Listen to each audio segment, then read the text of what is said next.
I'm so excited to introduce our next candidate. Our next candidate that is speaking to us tonight is Callie Butcher. Callie Butcher is a candidate for Texas Congressional District 32, which is the seat that was vacated by Colin Allred. So, welcome, Callie. Tell us a little bit about yourself and why you're running for office. Yeah, no, thank you for having me. So I'm Callie Butcher. I am an attorney in Dallas. I'm a ninth generation Texan. I'm a mom of twins and I'm happily married to another attorney who's upstairs working right now. So if my kids walk in, I'm sorry.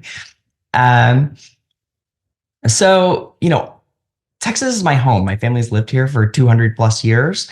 And it's a place that I was proud to call home. I was always proud of being a Texan, and I'm proud to have my kids be Texan. Um, but recently, um, the state legislature has become more and more extreme. They continue to pass policies that make Texans less safe and frankly make it hard to be proud of our state and to defend our state outside of its borders. And whether that's from legislation around LGBT issues, inaction on gun violence, um, inaction on healthcare and providing funding for essential healthcare, or taking away rights that have existed for more than 50 years, reproductive rights. These things really are harming Texans. They're harming our economy, not just in Texas, but across the United States. And I felt it was necessary to step up and to provide, a voice for future generations of Texans. I think I spent a lot of time in Austin, and what I realized down there was we're not going to fix our problems in the state house, and especially because the state senate is so overwhelmingly Republican at this point, it's hard to pass progressive policies. And so to make the immediate change we really need to see to bring back rights to people, to help people who are suffering from really discrete harms that are happening now, we need action at the federal level to prevent preemptive laws that will provide those protections. And that's why I'm running. Well, that's great. Yeah, and you're right about that. We absolutely need to be working at the federal level. And it's just, Texas is a hard nut to crack right now. It's just really difficult. We're in a really hard space.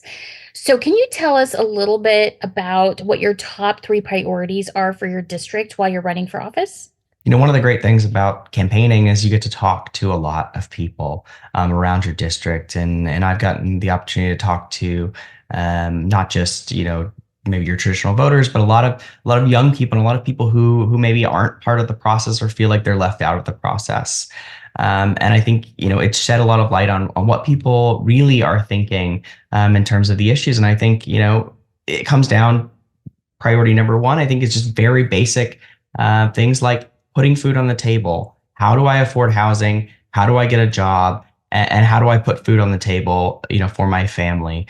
And I think especially among young voters, I am seeing this as something. They're coming out of college. They often have massive student loan debt that they had to take on to get that degree. And they're concerned about what their opportunities are to be able to get a job, to be able to move on, to have economic stability. And I think that's something we need to address. And whether that's through tax reforms that allow tax breaks for individuals, taxing the rich at a higher rate. These are things we have to do. And I'm a big proponent of enacting legislation to help relieve student debt. I think it's something that's holding back an entire generation. When I was going through school, I was told that coming out of high school, basically my option was I had to get a 4-year degree or I was kind of a failure. And I think a lot of people get this same messaging, and I think it's messaging we need to change. But at the same time, I think it's something we need to recognize, is that we put an enormous amount of pressure on kids at the age of 18 to make these decisions, to take on loans, to pay for college that maybe they don't need, or that they didn't have the right information in terms of what their actual job prospects would be when they leave college. And I think that's something we need to address at a federal level.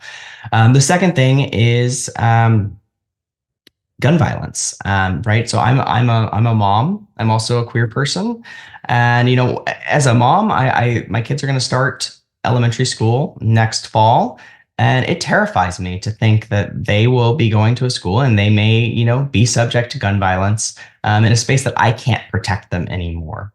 And that terrifies me. And I think it's something we have to take action on immediately. I mean, we need an assault weapons ban. It's simple. A high capacity magazine ban, background checks, red flag laws, safe storage laws. These are really common sense things that we know we can do that will have an effect. We see statistically that they have an effect in places where they are enacted, and it's something we need to do nationally. As a queer person, I have a lot of conversations with people about, whether or not we will be safe in the queer spaces we're going into after things like Pulse, after things like Club Q. It's unfortunately a conversation that happens often when we're going out. People have this in the back of their minds. You walk into a bar, where are the exits? Where am I? Because it's not safe. These are not thoughts we should be having on a daily basis in our country, and we know we can solve it. And then finally, healthcare, right? So we need affordable healthcare in this country. I'm a big proponent of Medicare for all. I think it's the way we really can provide high quality, affordable healthcare for everyone, regardless of their status, regardless of their employment, their income. People should not be worried about whether they can afford to get the healthcare they need when they need it. This is something deeply personal to me. I have a child who has long-term healthcare issues, requires continuous care at the hospital. And when he was 2 years old, we had him in for EEG on his brain. He has a seizure disorder. And they told us that they were getting very abnormal readings. They needed him to stay at the hospital. And then we talked to the doctors. We talked about it, me and my spouse, and we just said, yeah, we'll stay at the hospital. How long do we have to stay? Okay, a week. Okay, we will stay. This is what's right for him. We need to do it. About 30 minutes later, we get a call from the hospital saying, by the way, this isn't approved for insurance coverage, and this is going to be a 6-figure bill. Mm-hmm. That's unacceptable, right? That puts us in a position where we had to make a decision about whether we would do what's right for the health of our child or what's right for maybe our pocketbooks. Of course, we chose the health of our child, but Americans shouldn't be put in that position.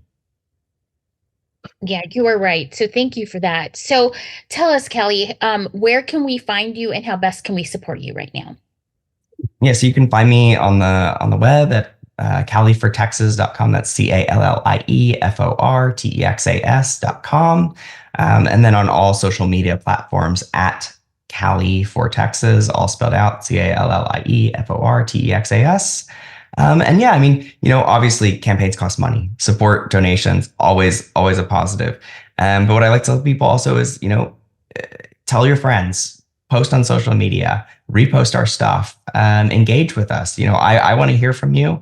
And that's how you can really, really help me now and up till March 5th. So. Okay, well, thank you. Thank you so much. I look forward to seeing you on the campaign trail. Yeah, no, thank you so much for having me. Yes, thank you so much.